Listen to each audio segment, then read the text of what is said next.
Yazi mfethu mina ngithi ke ungamthathi kancane umuntu ongathi impilo yakhe ayihambi kahle.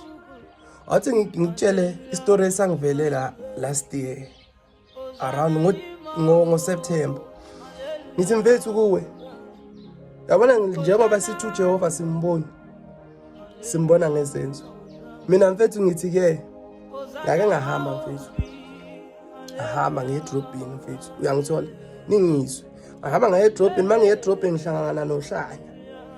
uHlanya lavela la ngicela u2 nje. Uyangizwa? Angicela u2 mfethu. Ngamupha u5. Yes. Yazi lolo Hlanya lathini kimi? Lathi inkosi kubusisa ibe nawo mfana wami. Uyabaza abantu, unothando futhi unesiphiwo esingapheli. Esisirious ngempilo yakho. So mina ngithi mfethu umuntu ohlanyayo umbone emgaqweni ukuthi uHlanya ungcolile. Yabona lo muntu loyo ohlanyayo ngaphakathi kwakhe inhliziyo yakhe ngaphakathi uNkulunkulu uyaphila kuye.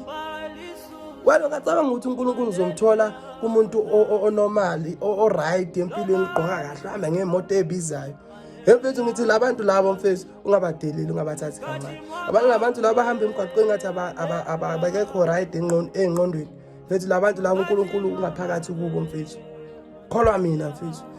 And solo ngaleso sikhathi lo mjida lo esho njalo kimi ethi uNkulunkulu angibusise abe nami.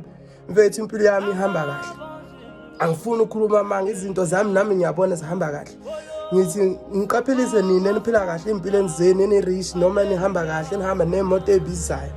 Ungamthathi kancane umuntu ocela isinkwa ubone ukuthi akana lutho bese uyamkhafulela ngamathi noma uyamthuka.